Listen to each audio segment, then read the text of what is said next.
예, 시작하도록 하겠습니다. 여러분 안녕하세요. 일단 오늘 시험 보시느라 고생이 많으셨고 간략하게 총평 남기고 또 이제 추후에 해설을 하도록 할 텐데 사실 여러분 이게 뭐 해설이 크게 의미 있나 싶을 정도로 이제 분위기도 그렇고 문제를 풀어보서 느끼시게 됐을 테고 시험 문제 상당히 이제 쉽게 출제가 됐습니다. 어, 근데 이제 제 생각에는 이렇게 선지를 하나씩 떼가지고 봐서 OX를 한번 내봐라, 맞춰봐라라고 했으면 조금 애매한 지문들이 있긴 있었거든요. 지문들을 하나 따로 떼가지고 저 뒷부분에 뭐 공용서류 뭐 표시 무효죄 뭐 그런 쪽 지문들이라든지 일부 지문들은 이렇게 따로 톡 떼서 봤을 때는 이게 뭐지 싶을 수 있는데 정답이 조금 뻔했어요. 그러니까 지문 중에 어려운 선지는 깨어 있었으나 정답들이 있는 것들이 툭툭 뻔해 가지고 좀 전반적으로 답 고르기는 쉬워서 난이도가 조금 쉬운 시험이 된 게 아닌가 싶어요. 그래서 지금 시험을 풀고 온 친구들 이야기 좀 들어보면은 뭐 점수가 잘 나왔든 또 이제 여러분 또 시험이 쉬웠다라고 해서 뭐 점수가 늘 잘 나오는 건 또 아니에요. 또 현장에 느껴지는 중압감도 있고 뭐 저희 같은 사람들이 시험이 끝나고 답안지를 보는 문제지를 보는 거니까 쉽게 느껴지는 거지. 막상 시험장에서 어떤 부담감, 압박감 등을 통해서 또 현장에서 한 문제가 꼬여버리면 또 그 뒷문제가 좀 안 읽히고 막 그러니까 행여나 이제 시험이 쉬웠는데 점수는 안 나올 수 있습니다, 여러분. 그건 이제 너무 자책하지는 마시고 점수는 안 나올 수도 있는 거고요. 이제 그런 친구들 같은 경우가 아마도 이제 한두 지문에 이제 꽂혀가지고 좀 낯선데, 좀 이상한데 이게 이제 계속 머릿속에 있으니까 다른 지문이 안 보여가지고 정답을 못 고르고 아마 그랬을 거거든요. 따라서 제 생각에는 앞으로 2차 대비에서 좀 중요한 게 이제 문제풀이 단계, 동형 문제풀이 단계가 좀 중요할 것 같아요. 왜 그러냐면 이제 내가 아는 것하고 문제를 푸는 거는 별개인데 100문제를 시간 내에 풀어야 되는 상황이고 또 소위 말하는 소거법으로 문제를 푸는 연습도 그것도 실력이거든요. 실력이어서 이 동형 대비를 조금 꼼꼼히 잘 하시는 게 좀 중요하지 않을까 싶습니다. 또, 이 개편 전 시험과 비교했을 때 이제 도드라지는 현상은 개편 전에는 20문제가 나와가지고 대충 이제 중요 파트를 내면은 더 낼 게 없었거든요. 그런데 이제 7문제 정도가 이제 형법 같은 경우에는 기존의 20문제에서 27문제쯤 나오니까 7문제가 늘어났잖아요. 근데 우리가 그 7문제가 어디에서 좀 늘어난지를 봐야 돼요. 그러면은 잘 안 나왔지만 개편 이후에 잘 나오는 파트들, 형벌론이라든지 아니면 권리행사 방해죄, 강제집행 면탈죄. 그다음에 사실 사회적 법익은 보통 문서 한 문제 내버리면 이제 문자 차버려가지고 낼 게 없었는데 가끔 막 방화가 나오던지. 근데 이제 뭐 통화, 범죄단체 조직 이런 것들이 이제 심선하게 나오고 있고, 그다음에 이제 국가적 법익 같은 경우에도 이제 뭐 이번에는 그렇게 많이 나오지 않았지만 이전 시험에 반출해 봤을 때 이제 우리 올해 1차 때 안 나왔으니까 2차 때 뭐 법인 도피 증거인멸 위증 무고 이런 것들도 이제 잘 나오는 분위기이기 때문에 범위 설정을 이 개편 전에 잘 안 나왔던 부분들 또 개편 이후에는 좀 잘 나오는 부분들이 있으니까 좀 그런 부분들을 꼼꼼히 챙기는 연습이 좀 필요할 것 같습니다. 그리고 이 형소법 같은 경우에 또 이제 뒷부분에 사례형이 이 정도가 적당한 것 같아요. 왜냐하면 이제 시간 내에 풀어야 되니까 이전 시험 문제들의 사례형도 사실 1분 내에 푸는 건 불가능했거든요. 따라서 쟁점을 알면 문제를 풀 수 있게끔 이 정도의 난이도가 적절하지 않나 싶습니다. 그래서 제 사견입니다만 시험 문제가 너무 어려웠던 2022년도 2차와 쉬웠다고 평가되는 이번 23년도 1차 문제 중에서 그럼 그러니까 내년이래요. 올해 2차 시험이 어떻게 나올 것이냐를 생각해 봤을 때 저는 그래도 그나마 그러니까 뭐 올해 또 작년 경찰청 같은 경우에 어렵게 내서 좀 이렇게 불만이 많으니까 반영해가지고 좀 쉽게 냈을 것 같은데 그것도 이제 너무 쉽게 낸 거 아니냐라고 또 비판을 받아가지고 또 너무 어렵게 낼지 않겠느냐 싶을지도 모르겠으면 저는 그렇지는 않아요. 이제 저는 오히려 굳이 기준점을 잡는다라면 그래도 이번 1차 같은 게 조금은 낫지 않나. 왜냐하면 이제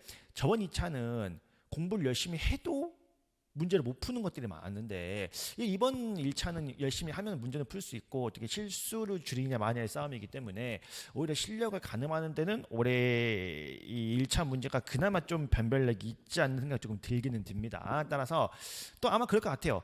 또 너무 쉽게 나왔으니까 이번 2차는 조금 더 어렵게 나오긴 하겠습니다만은 그래도 작년 2차만큼 어렵지는 않을 거다. 어렵지는 않을 거다. 라는 생각이 조금 들고요.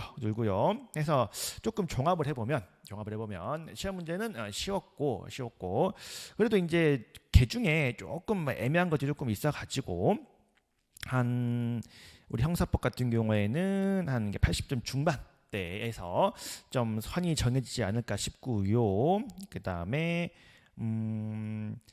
2차 시험 대비로 기본기를 쓰는 것도 중요한데 문제풀이 시간 내에 문제를 요령지게 잘 푸는 연습도 중요할 것 같고 그 다음에 이제 형소법이야 범위가 너무 작아가지고 다 보셔야 될 것 같고 형법 같은 경우에 개편이 전혀 잘 안 나오지 않았던 그 형벌론이라든지 아니면 재산죄 파트에서 여기 이제 뒷부분에 있는 권리행사 방해죄, 강제집행 면탈죄, 그 다음에 옛날이었으면 버리고 갔을 횡령 배임 같은 것들도 좀 챙기셔야 되고, 그 다음에 사회적 법익 중에서도 이제 문서 외에 통화라든지, 그 다음에 국가적 법에서 또 여러분 사실 국가적 법이 또 과거에 뭐예요? 뇌물, 공무집행 방해죄, 그거 이거밖에 안 났잖아요. 근데 이제 요즘에 들어와가지고 위중부고 그 다음에 증거 인멸 이런 것들도 꼼꼼히 챙기셔야 할 것 같습니다.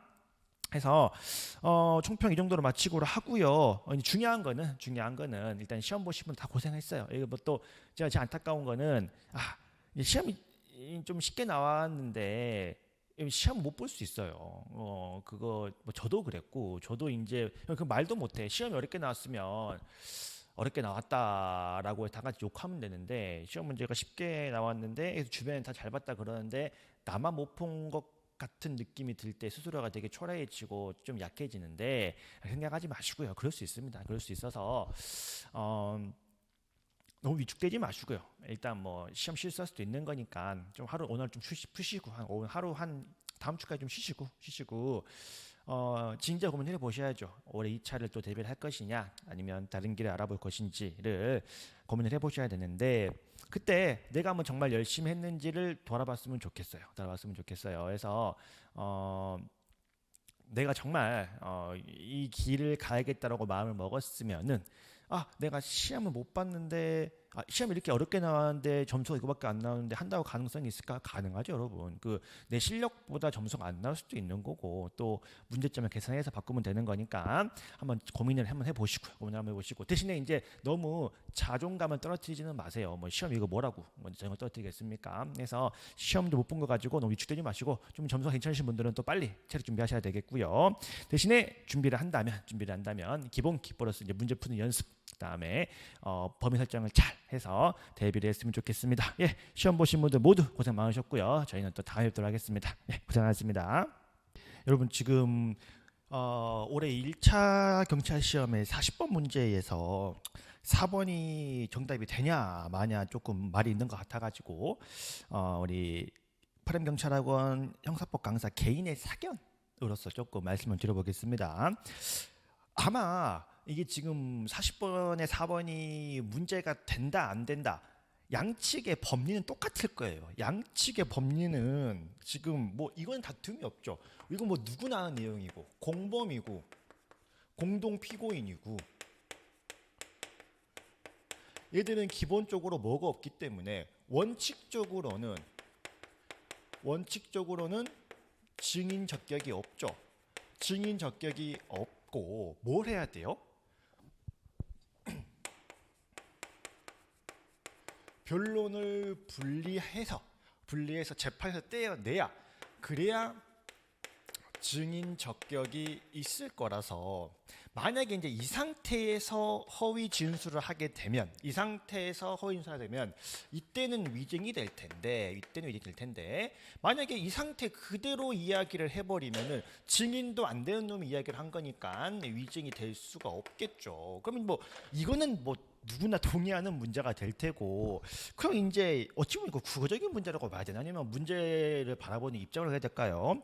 선택을 자세히 보시면은 중간쯤부터 보겠습니다. 중간쯤부터 보시면 한 편부터죠. 병은 갑의 공소 사실에 대하여 증인으로 채택이 돼가지고 선사를 하고 증언을 하면서 허위 진술을 했다라고 되어 있어요. 그러면 여기에 지금 변론 분리라는 말이 없으니까 그 증인이 안 돼가지고 위증이 안 되느냐, 아니면 변론 분리라는 말을 이렇게 단서를 어떻게 줘야 판단을 할 텐데 그런 말이 없으니까 문제 자체가 잘못된 거냐, 이렇게 지금 가는 것 같은데, 여러분 사실 노량진에서 공범인 공동피고인에 관련된 증인신문을 직접 본 사람, 재판이 어떻게 진행되는지 본 사람, 저는 이제 직접 수행을 해봤거든. 수행해보면 별다른 말이 없으면 변론 분리가 안 된 거거든요. 그냥 재판장이 재판 진행 중에 뭐 누구를 불러가지고 증인신문을 할 때 대부분의 경우에는 판사가 별말을 안 하죠. 별말 안 하면 그냥 그대로 재판이 진행되는 거거든요. 그러면 공범인 공동피고인 같은 경우에는 판사가 재판 한마디 해줍니다. 지금부터 변론 분리하겠습니다라고 이야기를 해줘야, 변론 분리하겠습니다라고 이야기를 해줘야 변론이 분리가 되는 거예요. 그래야 증인이 되는 거. 근데 문제는 그런 말이 없잖아. 그런 말이 없으니까 변론 분리가 안 된 거라고 출제자가 의도한 게 아닌가 싶어요. 그래서 변론 분리가 안 됐으니까 문장에 말이 없잖아. 변론 분리했다는 말이 없잖아. 그런 말이 없으면 변론 분리가 안 된 거라고 봐야겠죠. 변론이 안 된 거라고 봐야 될 것 같아서, 그래서 이제 위증죄가 안 되는 걸로 맞는 선지라고 봐야 되지 않는가라는 게 첫 번째 제 생각이고요. 두 번째는 어쨌든 객관식이야. 가장 적절한 것을 고르라고 되어 있어요. 그러면 여러분 이제 뭐 1번 당연히 그 단순 절도가 아니라 현장에서 합동성이 있으니까 특수절도라든지, 아니면 2번에서 낮이니까 시정장치 손괴하는 걸로는 실착이 없고 물색행위를 해야 되는데 그런 게 없으니까 그런 게 손괴하다 걸렸다고 했을 때는 그런 게 없으니까 실착이 없으면 미수도 안 될 거고, 그 다음에 3번에 공범인 공동피고인의 피고인 신문 조서는 그 백날 진술자가 나와서 진정 성립해봐라 당해 피고인 내용 부인하면 증언이 없는 것이고, 그래서 1, 2, 3번이 너무 틀렸잖아요. 이게 이제 오답시가 붙으려면 4번이 완전히 틀려야 좀 문제가 될 텐데, 사실 4번은 뭐 설령 변론 분리라는 말이 없으니까 문제 자체가 좀 잘못된 거 아니냐라는 비판을 받는다 할지라도 어쨌든 별 말이 없으면 변론 분리가 안 된 거라고 보여줘도 충분히 있거든요. 그러면 상대적으로 답이 될 만한 건 사안밖에 없어가지고 두 가지 측면, 이제 변론 분리라는 말이 없으니까 증인 적격이 인정이 안 된다는 측면, 또 객관식의 측면에서 1, 2, 3번이 명확히 틀리기 때문에 4번은 해석의 여지상 충분히 답이 될 수 있어가지고 제 개인적인 생각입니다만 4번은 별로 이제 문제가 없지 않나, 정답을 4번을 고르는 데 있어가지고 좀 그런 생각이 듭니다. 네, 어쨌든 여러분 고생 많으셨습니다.